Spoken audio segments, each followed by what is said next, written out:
Selamat pagi saudara-saudari yang terkasih dalam Tuhan, sungguh bersyukur pada minggu ini kita kembali boleh datang ke rumah Tuhan dan kita akan merenungkan firman Tuhan bersama-sama. Mari sebelum kita merenungkan firman Tuhan, kita masuk di dalam doa, kita minta Tuhan memimpin kita.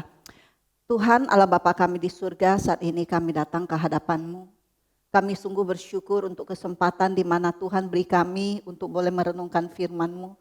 Mohon Tuhan Engkau yang boleh bekerja di antara kami, biar kami ada kesiapan hati, ada kerendahan hati untuk sungguh-sungguh mau mendengar, merenungkan dan melakukan firman Tuhan di dalam kehidupan kami.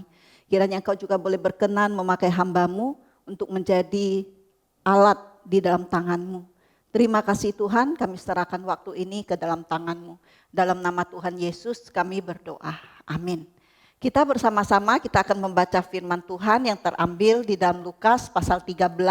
Saya akan baca dari ayat yang ke-1 sampai ayat yang ke-9. Saya akan bacakan bagi kita semua. Pada waktu itu datanglah kepada Yesus beberapa orang membawa kabar tentang orang-orang Galilea yang darahnya dicampurkan Pilatus dengan darah korban yang mereka persembahkan. Yesus menjawab mereka, "Sangkamu orang-orang Galilea itu ini lebih besar dosanya daripada dosa semua orang Galilea yang lain, karena mereka mengalami nasib itu? Tidak, kataku kepadamu. Tetapi jikalau kamu tidak bertobat, kamu semua akan binasa atas cara demikian.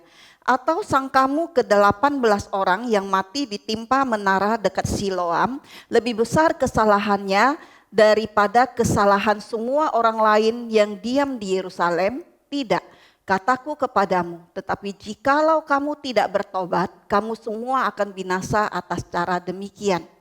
Lalu Yesus mengatakan perumpamaan ini. Seorang mempunyai pohon ara yang tumbuh di kebun anggurnya, dan ia datang untuk mencari buah pada pohon itu, tetapi ia tidak menemukannya.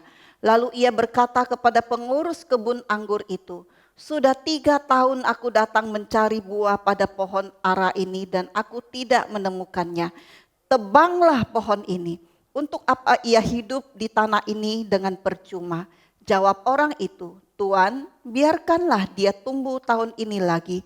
Aku akan mencangkul tanah sekelilingnya dan memberikan pupuk kepadanya. Mungkin tahun depan ia berbuah, jika tidak tebanglah dia."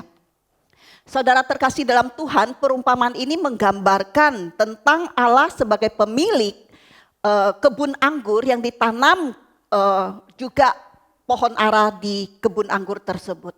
Pada waktu pemilik kebun anggur ini datang, yaitu Allah, dia mendapati ada umatnya yang tidak berbuah pada waktu seharusnya telah berbuah. Pada waktu pohon ara ditanam, biasanya akan memakan 3 tahun baru pohon tersebut akan berbuah. Jadi setelah 3 tahun pemilik atau Allah itu datang melihat kebun anggur itu yang ada pohon ara di dalamnya, dan pohon ara itu belum berbuah. Kemudian tahun depan lagi, selama berturut-turut 3 tahun pemilik datang melihat pohon ara tersebut tetap tidak berbuah.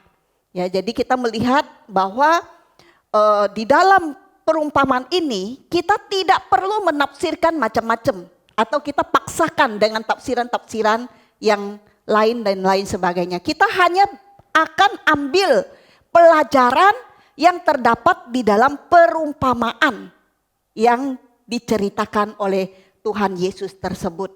Nah, pelajaran apa yang kita dapatkan dari inti perumpamaan pohon ara yang tidak berbuah ini? Ada 3 poin yang akan saya bahas pada saat ini, ya, tentang perumpamaan pohon ara yang tidak berbuah ini. Ada 3 poin yang akan saya bahas. Yang pertama adalah pohon ara atau umat Tuhan itu harus berbuah. Tidak boleh tidak. Ya, harus berbuah. Nah, setiap orang yang menanam sesuatu, baik itu pohon, baik itu bunga gitu ya, baik itu buah dan sebagainya, pasti mengharapkan pohon tersebut berbuah. Ada hasil yang didapatkan dari pohon yang ditanam tersebut. Nah, demikian juga dengan Allah.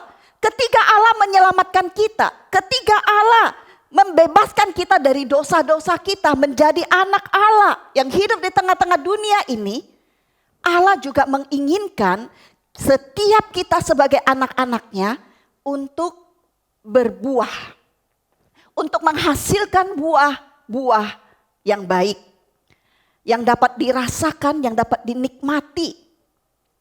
Nah, kita melihat pohon ara harus berbuah. Anak Tuhan harus berbuah. Kenapa umat Allah harus berbuah? Yang pertama adalah karena melalui hidup kita sebagai anak-anak Tuhan yang telah diselamatkan, yang telah ditebus, Allah mau hidup kita memuliakannya. Allah mau agar melalui hidup kita orang bisa melihat dan merasakan kehadiran Allah di tengah-tengah hidup kita, di tengah-tengah dunia ini. Mereka dapat menikmati, mereka boleh melihat Allah melalui hidup kita. Sehingga nama Allah dipermuliakan. Selain itu Allah juga mau agar kita memiliki kehidupan yang berkelimpahan. Allah mau kita menjadi anak-anak Tuhan yang bisa menikmati kehadiran Allah itu sendiri dalam hidup kita. Allah mau kita merasakan damai sejahtera yang berkelimpahan dalam hidup kita. Sukacita yang berkelimpahan dalam hidup kita.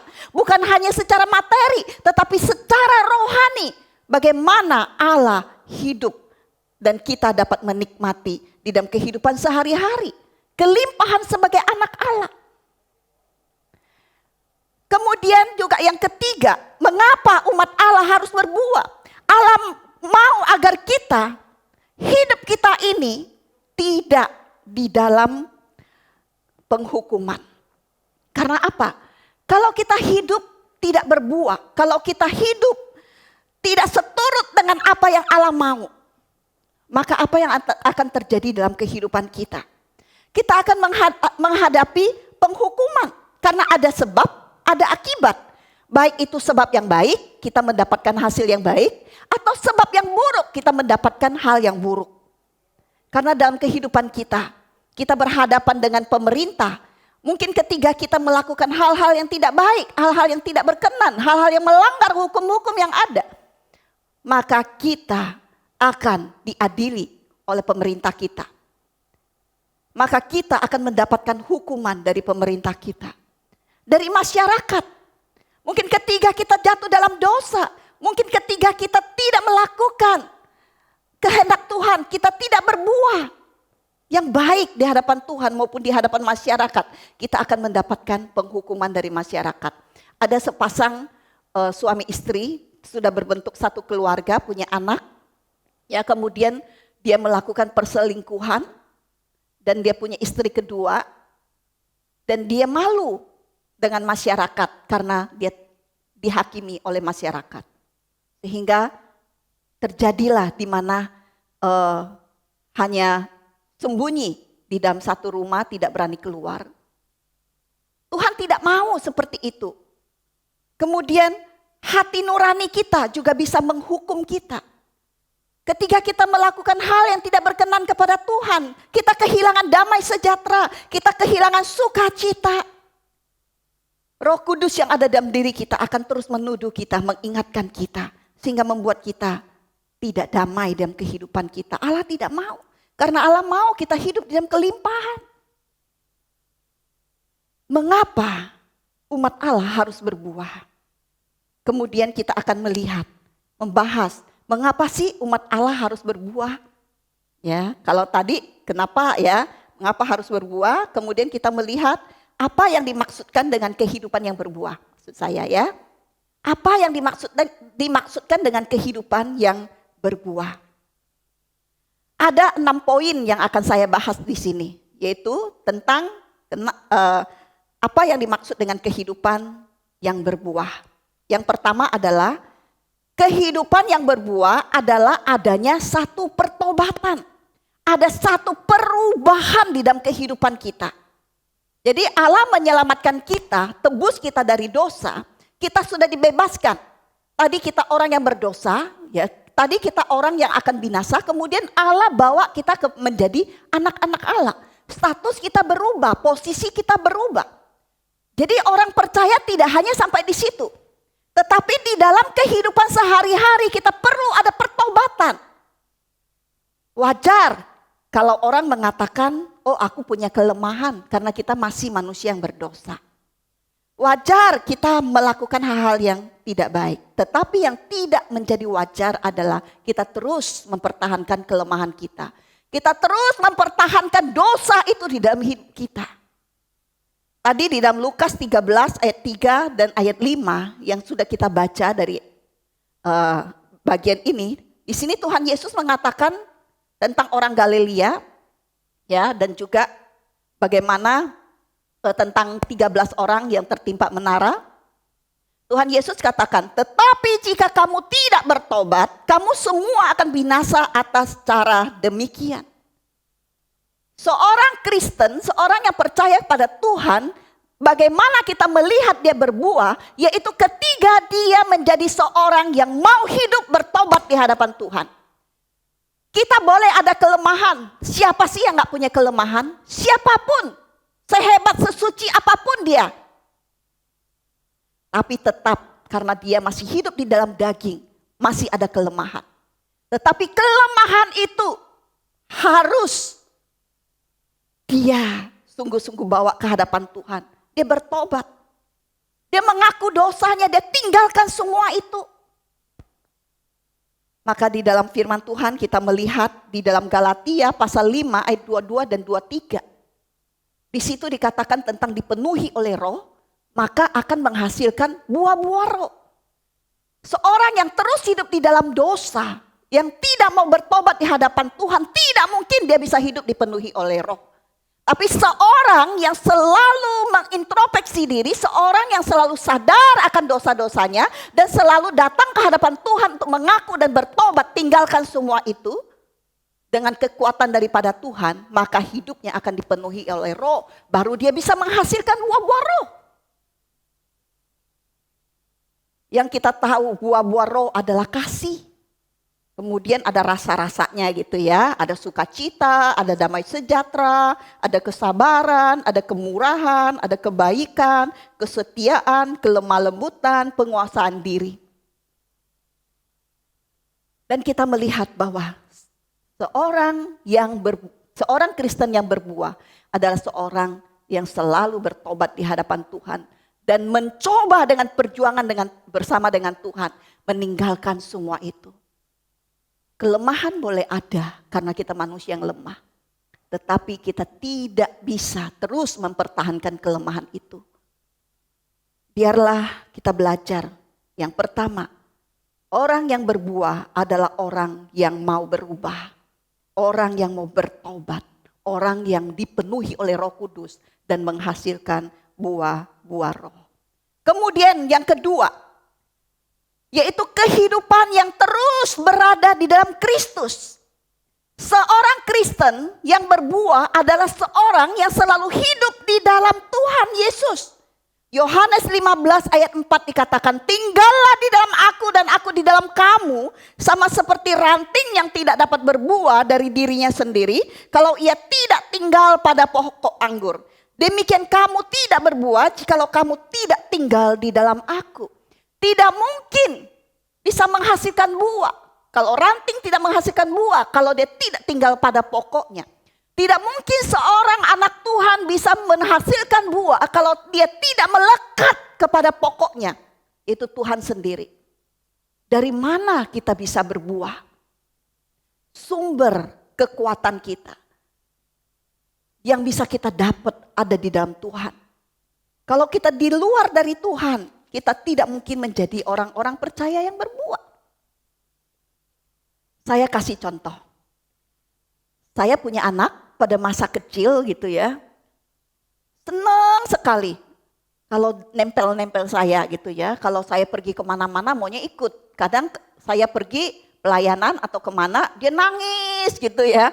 Maunya ikut gitu. Hati saya juga jadi sedih. Kadang mau pelayanan jadi ikut nangis gitu ya. Nah, Masih kecil dia selalu rindu akan orang tuanya. Mau deket-deket, kalau saya marah, saya hukum, dia malah tambah lengket gitu ya. Tambah lengket, pegangin gitu ya. Jangan tinggalin gitu. Ketika menginjak remaja, sudah mulai jauh. Ya, dia punya dunia dia sendiri ya, sudah makin menjauh. Makin dewasa, dia akan merasa makin mandiri dan tidak terlalu lagi membutuhkan orang tua. Tetapi beda dengan anak Tuhan. Anak Tuhan itu beda.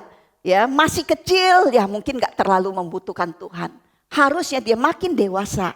Makin lama percaya Tuhan, makin lama percaya Tuhan.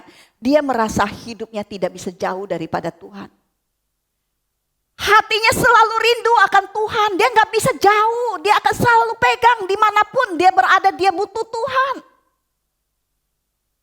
Dia gak bisa jauh-jauh hidup daripada Tuhan. Dia akan selalu merasa membutuhkan Tuhan.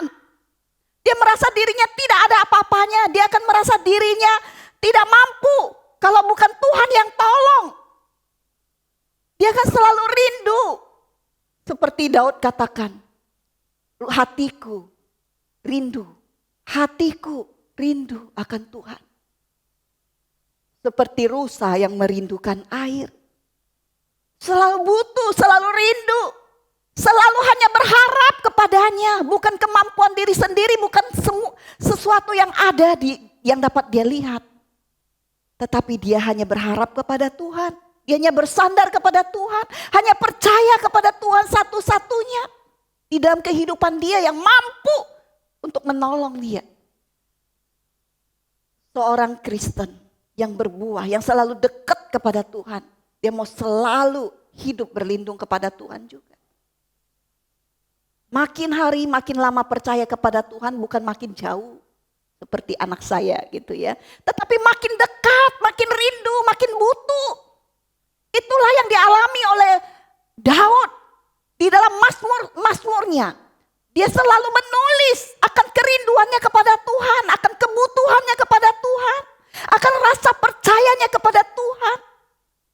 Akan bagaimana dia bersandar kepada Tuhan, bagaimana dia berlindung kepada Tuhan.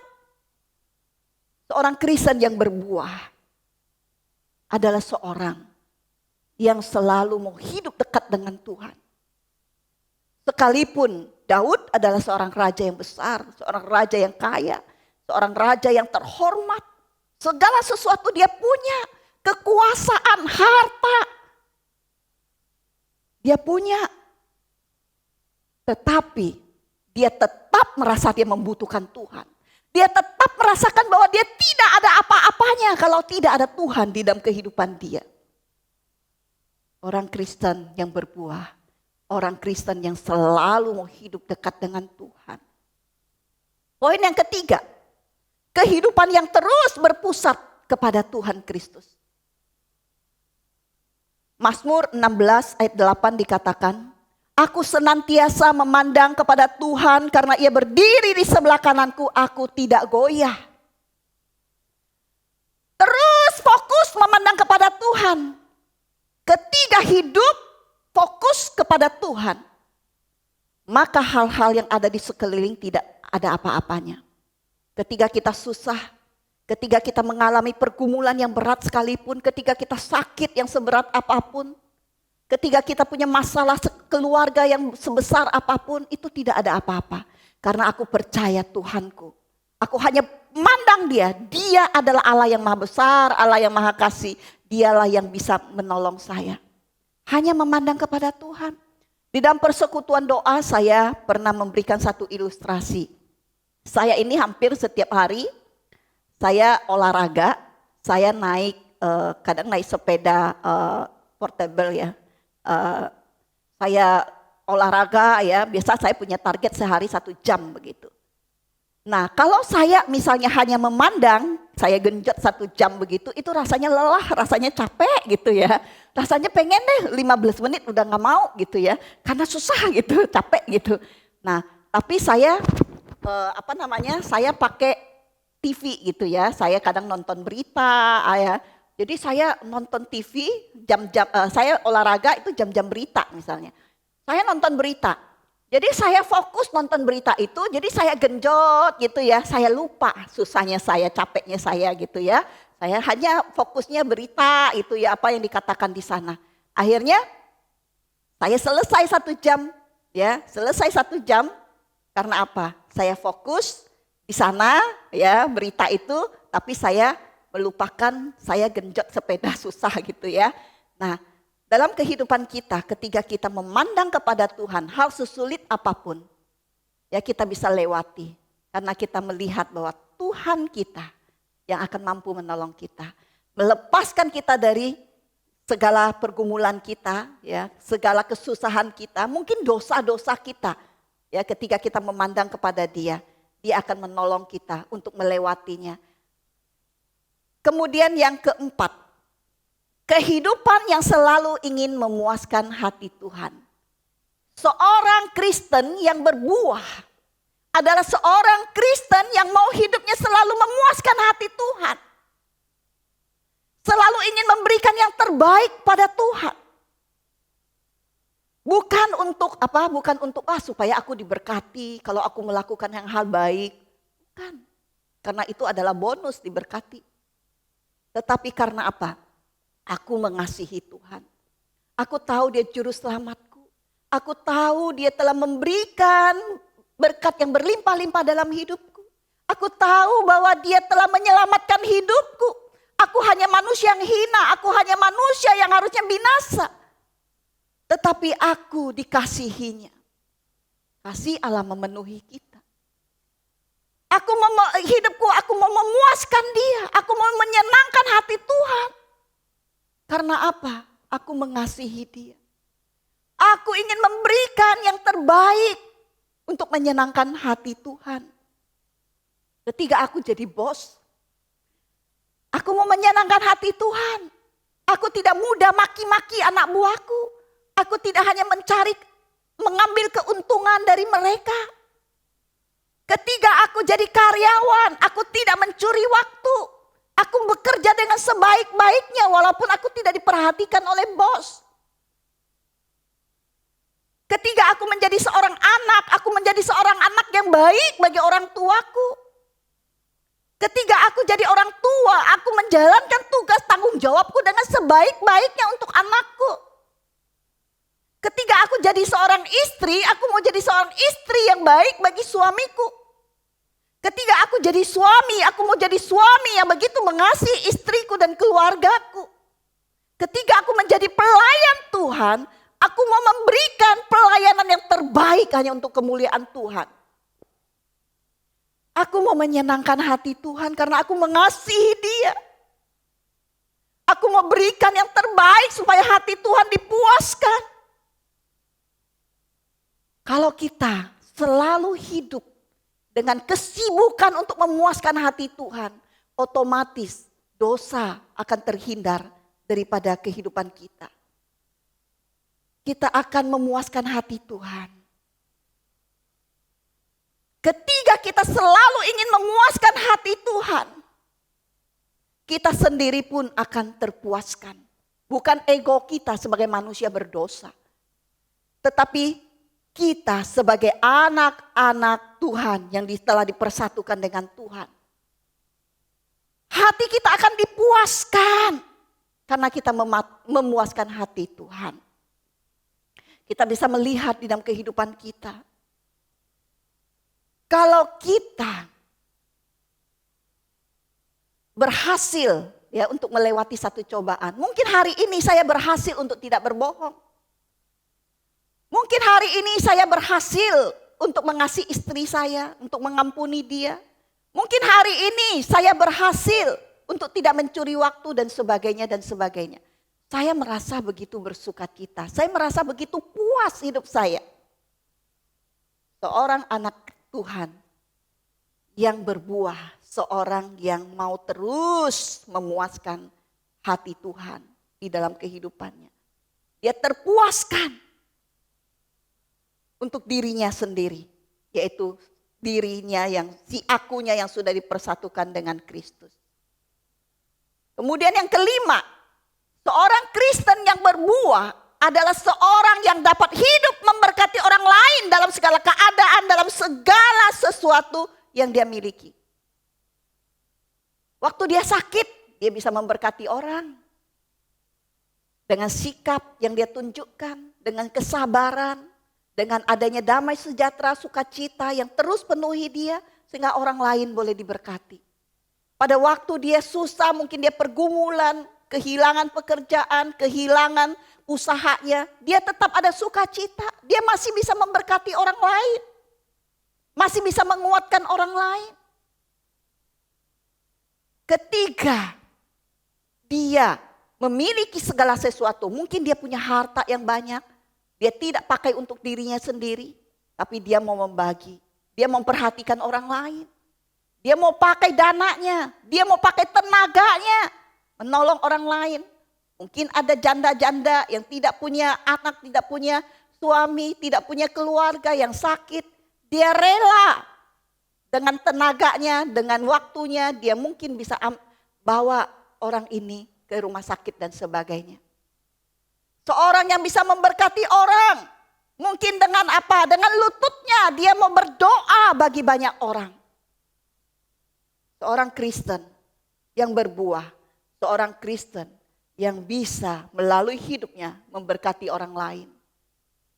Kemudian yang keenam, yang terakhir, dengan terus berbuah,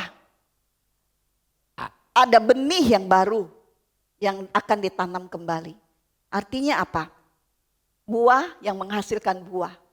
Hidup seorang yang percaya pada Tuhan akan menghasilkan kehidupan yang baru yang percaya kepada Tuhan. Artinya bahwa seorang yang percaya kepada Tuhan, seorang yang berbuah, ada seorang yang dapat, yang mau, yang rindu untuk memberitakan Injil. Untuk membawa jiwa-jiwa baru ke hadapan Tuhan. Hidupnya tidak akan sia-sia. Hidupnya dengan penuh kerinduan menghasilkan jiwa-jiwa yang baru. Tidak hanya cukup dia yang percaya kepada Tuhan dan diselamatkan. Tetapi masih banyak orang-orang yang membutuhkan Tuhan Yesus. Dia rindu untuk pergi memberitakan Injil melalui hidupnya. Melalui kata-katanya.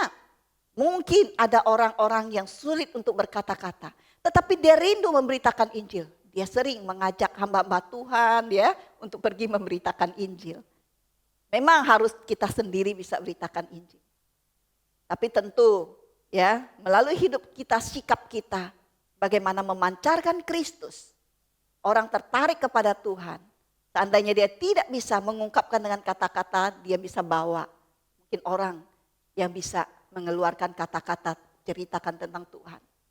Baru bisa masuk. Kalau hidupnya nggak benar, dia bawa siapapun, ya nggak bisa gitu ya. Sulit untuk orang lain bisa memandang kepada Tuhan. Orang Kristen yang berbuah. Orang Kristen yang mau menghasilkan buah. Orang Kristen yang mau menghasilkan jiwa-jiwa yang baru. Kemudian poin yang kedua. Ya, poin yang kedua adalah sikap Allah terhadap umatnya. Atau sikap Allah terhadap pohon ara. Ya, kalau kita melihat ada 3 poin tadi ya. Orang Kristen harus berbuah. Yang kedua adalah sikap Allah terhadap pohon ara itu atau umatnya. Jadi kita lihat bahwa Allah memberikan kesempatan kepada kita untuk dapat hidup di antara pohon anggur. Ya, kita dikatakan diumpamakan pohon ara, ya kemudian ditanam di pohon anggur, begitu ya. Nah, di sini menyatakan bahwa Allah memberi kita anugerah. Ya, seharusnya kita tidak ditanam di pohon anggur, ya, tapi kita ditanam di tengah-tengah pohon anggur. Allah memberikan kita anugerah, Allah memberikan kita kesempatan, ya. Allah memberikan kita hidup yang kekal. Kita dapat kesempatan untuk hidup di tengah pohon anggur, ya. Jadi kita ada kesempatan yang diberikan oleh Allah. Kemudian Allah terus memberkati hidup kita. Ya, kita dipupuk, kita ditanam, kita dipupuk, kita disiramin dan kita dibiarkan bertumbuh. Dan kita dapat menikmati berkat-berkat Allah dalam kehidupan kita sehari-hari. Allah yang penuh dengan kasih anugerah. Allah yang penuh dengan belas kasihan. Ketika kita Ketika kita punya kelemahan, ketika kita punya dosa dan kita datang, dia selalu mengampuni kita. Allah memberkati kita baik jasmani maupun rohani. Itu yang kita dapatkan. Berkat Tuhan yang berlimpah di dalam kehidupan kita. Pohon ara itu tadi saya katakan membutuhkan 3 tahun ya bertumbuh untuk bisa menghasilkan buah. Ketika sudah 3 tahun pemilik pohon anggur datang untuk melihat apakah pohon ara yang ditanam itu sudah berbuah. Ternyata belum. Kemudian 3 tahun berturut-turut ia datang, pohon ara juga belum menghasilkan buah. Biasanya kalau sudah waktu demikian tidak berbuah, maka pohon itu tidak akan berbuah lagi, kemudian akan ditebang. Supaya tidak mengganggu pohon anggur yang ada dan tidak merusak tanah-tanah yang ada. Dan akan ditanam yang baru. Ya, jadi kita melihat ketika pemilik pohon anggur datang, kebun anggur datang, dia tidak mendapati pohon ara itu berbuah, ya, dan akan ditebang. Kemudian apa yang terjadi? Pengurus kebun anggur mengatakan boleh nggak 1 tahun lagi, ya, jadi minta kesempatan lagi begitu ya, supaya dikasih subur dan sebagainya supaya bisa berbuah. Dan apa yang kita lihat pemilik itu mengatakan ya oke lah gitu ya. Jadi kita lihat kemurahan Allah itu luar biasa. Seringkali ya di dalam hidup kita terus diberkati dan kita terus diberi kesempatan demi kesempatan. Tetapi poin yang ketiga kita harus ingat di dalam perumpamaan ini, kesempatan tidak selamanya ada. Kesempatan bisa lewat. Jikalau tetap tidak berbuah, dikatakan pohon ara itu akan ditebang. 1 hari kesempatan itu bisa hilang. Kita jangan tenang-tenang, oh Tuhan masih kasih kita kesempatan. Kita tidak tahu kapan kesempatan itu akan hilang. Teman saya satu angkatan gitu ya di dalam kampus di STT, itu sudah ada beberapa yang meninggal dengan usia yang masih muda, ya. Kita tidak tahu kapan Tuhan akan panggil kita. Kesempatan itu kapan akan hilang. Tetapi kita tahu satu hal, di dalam kesempatan yang Tuhan berikan kepada kita, kita harus pakai dengan sebaik-baiknya. Tuhan mau kita berbuah. Maka kita harus berbuah. Suatu hari kita akan mempertanggungjawabkan kehidupan kita di hadapan Tuhan. Ketika waktu itu sudah tidak ada, kita akan menghadap Dia dan kita mempertanggungjawabkan hidup kita di hadapannya. Di dalam Roma 14 ayat 12 dikatakan, demikianlah setiap orang di antara kita akan memberi pertanggungan jawab tentang dirinya sendiri kepada Allah. Pada waktu kita berjumpa dengan Allah, bagaimana kalau kita hidup menjadi orang-orang Kristen yang tidak berbuah? Kalau tidak berbuah, sebaliknya akan menjadi batu sandungan. Orang tidak mau datang kepada Tuhan kalau dia melihat kita menjadi orang percaya yang tidak berbuah. Orang Kristen yang mandul, orang Kristen yang tidak memberikan rasa apapun tentang Tuhan di dalam hidupnya. Kita harus bertanggung jawab akan hal ini di hadapan Allah, di dalam kehidupan kita. Atau kita akan juga seperti Paulus katakan di dalam 2 Timotius pasal 4 ayat 7 dan 8. Aku telah mengakhiri pertandingan yang baik. Aku telah mencapai garis akhir dan aku telah memelihara iman. Sekarang telah tersedia bagiku mahkota kebenaran yang akan dikaruniakan kepadaku oleh Allah. Saya bayangkan begini ya, pada waktu kita ramai-ramai menghadap Allah gitu ya. Lalu ada yang pakai mahkota, ada yang dapat reward gitu ya, ada yang dapat penghargaan dari Allah dalam kehidupannya. Kemudian kalau saya datang, saya nggak melakukan apa-apa, saya hanya jadi orang Kristen biasa-biasa saja gitu ya, yang tidak membawa dampak gitu, yang tidak ada buah yang dihasilkan. Lalu saya akan malu gitu ya, saya akan merasa aduh siapakah saya malu menghadap Tuhan, saya nggak layak gitu ya. Jadi ada situasi yang seperti itu, saya bayangkan begitu ya. Jadi ketika saya menghadap Tuhan, jadi kita lihat Tuhan mau kita berbuah. Bukan hanya semata-mata Tuhan dipermuliakan. Tuhan juga mau kita hidup berkelimpahan. Kita menikmati Allah dalam hidup kita dan kita bisa bersinar di tengah-tengah kegelapan. Ketika kita pulang menghadap Allah, kita akan dengan percaya diri katakan kepada Tuhan, Tuhan, saya sudah menyelesaikan pekerjaan yang baik di dalam kehidupan saya. Tuhan percayakan kita hidup di tengah-tengah dunia ini. Dan kita mau berbuah kepada Tuhan. Ada satu lagu yang ditulis di dalam PPK nomor 208 ya. Bila jiwaku dipanggilnya ya. Bila jiwaku dipanggilnya, layakkah ku nampak serinya? Layak gak kita di hadapan Allah? Layak gak kita berjumpa dengan Allah? Ketika hidup kita tidak berbuah.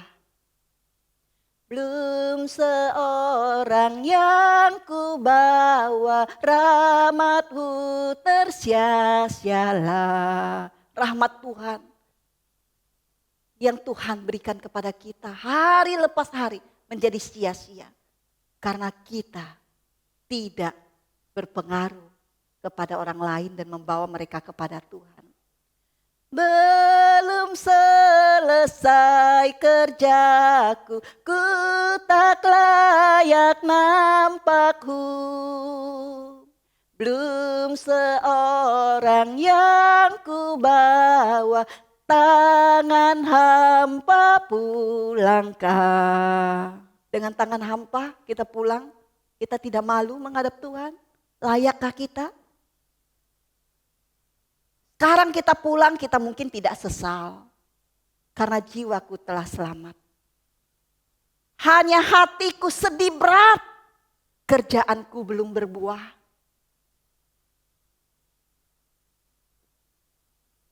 Kini kuserahkan raga, jiwa, serta giat bekerja. Aku sadar. Aku tidak layak menghampiri Tuhan. Karena belum berbuah. Tapi kalau kita sadar, mari kita serahkan raga, jiwa, serta kita mau giat bekerja. Malam segera tiba, kesempatan bisa habis. Belum selesai kerjaku, ku tak layak nampak Tuhanku. Belum seorang yang ku bawa, tangan hampa pulang. Biarlah firman Tuhan pada pagi hari ini sekali lagi mengingatkan kita. Mari kita bersama-sama menjadi orang percaya yang terus berbuah, sehingga nama Tuhan dimuliakan dan kita tidak malu ketika kita menghadap Tuhan. Mari kita berdoa. Tuhan Allah Bapa kami di surga, saat ini kami datang ke hadapan-Mu. Bersyukur untuk firman Tuhan yang boleh sekali lagi mengingatkan kami. Tuhan tolong kami Tuhan, agar kami menjadi orang-orang percaya yang sungguh berbuah, yang dapat meninggalkan semua dosa kami. Kami boleh berbuah, kami boleh menyatakan Kristus dalam hidup kami. Dan kami juga boleh menghasilkan buah-buah yang baru. Tolong kami, mampukan kami, sadarkan kami setiap hari hidup kami berbuah dan berbuah. Terima kasih Tuhan, dalam nama Tuhan Yesus kami berdoa. Amin.